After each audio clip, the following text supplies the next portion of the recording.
Hello, and a huge welcome to all the amazing teachers from the Rhill English Institute. Today, we're going to tackle one of the most important units for your TKT exam, Unit 5, which is all about reading. You know, getting these concepts down isn't just about passing a test. It's really about changing the game for how you teach this skill in your own classroom. So, here's what we've got on the agenda. We're going to start with the basics of what reading actually is. Then, we'll get into the essential subskills. And trust me, this part is super critical for the exam. After that, we'll look at different texts, some practical classroom ideas, and we'll wrap up with some top tips for acing the TKT. Ready? Let's get into it. All right, first up, what do we really mean by reading? It sounds simple, right? But for the TKT, we need to be crystal clear. Reading is at the very heart of what we call a receptive skill. It's all about how our students take in and make sense of language. So what makes reading receptive? Well, according to the TKT glossary, it's because the learner is on the receiving end. They're taking language in, not producing it themselves. So unlike speaking or writing, reading is all about processing input. The key thing to remember for the TKT is this: reading equals comprehension, not production. Simple as that. And this whole comprehension thing happens on a few different levels. Our brains don't just absorb a text all at once. First, we're working at the word level, just recognizing the vocabulary. Then, we move up to the sentence level, figuring out how those words fit together to create meaning. And finally, we zoom out to the whole text level, getting the big picture, the overall message, or what we call the gist. Okay, now we're getting to the real heart of Unit 5, and this is where so many TKT questions come from, the essential reading subskills. Seriously, think of these as your personal toolkit for helping your students become awesome readers. Let's tackle a classic pair that can be a bit confusing: skimming versus scanning. So skimming is when you read quickly just to get the general idea. Imagine glancing at a newspaper article to see if it's interesting enough to read properly. Scanning, on the other hand, is completely different. That's when you're hunting for one specific piece of information, like finding a name in a contact list or a time on a train schedule. You're literally ignoring everything else. Now, what about when you want your students to understand pretty much everything in a text? Well, that's what we call intensive reading. It's also known as reading for detail. This is the kind of close, careful reading we often do in class with a shorter text, where we really slow down and look at the grammar and vocabulary. It's like putting the text under a microscope. And the total opposite of that is extensive reading. This is all about reading for pleasure and building fluency. This is when your students might pick up a graded reader or a simple story and just read. The goal isn't to get bogged down in every single unknown word. It's about enjoying the process and soaking up language over time. Okay, here's a brilliant pre-reading skill: prediction.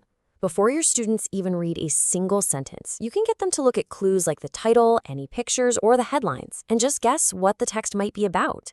What this does is it activates all the knowledge they already have in their brains, which gives them a huge head start in understanding the text. Oh, I love this one. Inferring meaning is basically about turning your students into language detectives. Instead of them running to a dictionary for every new word, they learn to look for clues in the surrounding text to figure out the meaning. If a sentence says, "It was raining, so he opened his bumbershoot," they can probably infer that a bumbershoot is an umbrella. It's such an empowering skill to have. And last but not least, let's talk about how texts are built. A text isn't just a random bunch of sentences, right? It's held together by what we call cohesive devices. This is the glue. Think about connecting words like however or in addition, or pronouns like it or they that point back to something earlier.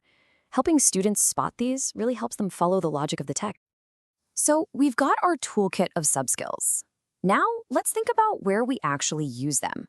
We need to apply these skills to all the different kinds of texts our students are going to see out there in the real world. And wow, the variety is huge, isn't it? We've got everything from a quick email from a friend to a long academic article to filling out a form, reading a story, or just following a set of instructions on a box. Each of these requires a slightly different approach and a different mix of those reading skills we just talked about. We can actually group a lot of these texts by their main purpose. For example, a narrative text is there to tell a story, so a great activity is to have students put the events in the right order. A descriptive text, well, it paints a picture with words, right? So you could have your students try to draw what they're reading. And for a persuasive text, the whole point is to convince you of something. So a key skill is teaching students how to spot the writer's main arguments. Okay, let's pull all of this together. what does this actually look like day to day in your classroom? How do we take all this theory and turn it into really engaging, practical reading lessons? Honestly, the three-stage framework is your best friend, always. Before they read, you do pre-reading activities to get them ready. While they're reading, you give them a specific task, like a true-false quiz, so they have a reason to read.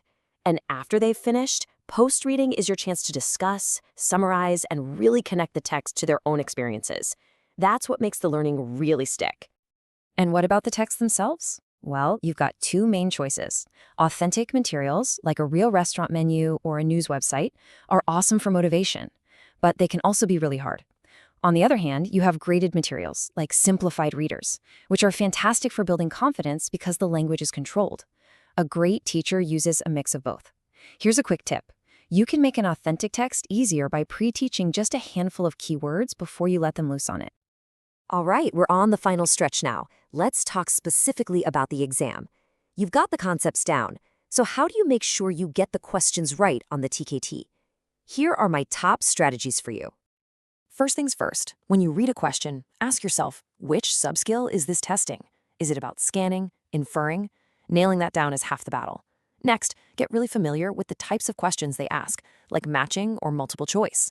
Third, and this is a big one, spend some time with the official TKK glossary. The exam uses very specific language. And finally, you know it, practice, practice, practice with sample tasks. Okay, let's do one right now. Take a look at the question on the screen. A learner is looking for one very specific bit of info, the start time of a show. What's that called? Is it A, B, or C? Have a quick think. And the answer is B, scanning. I bet you got it. The learner is looking for that one little detail and ignoring all the rest. It's not skimming for a general idea, and it's definitely not intensive reading. See, you're already thinking like the exam wants you to. You've absolutely got this. We've covered all the key ideas, but now the ball is in your court. The best thing you can do is go back to your TKT coursebook, really look through Unit 5 again, and most importantly, start trying to spot these skills when you're teaching your own lessons. And that leads me to my final question for you today. Thinking about your next reading class, which one of these subskills we've talked about are you going to consciously focus on? Maybe predicting or inferring? Because connecting this exam prep to what you do every day, well, that's the real secret to success. Best of luck with everything.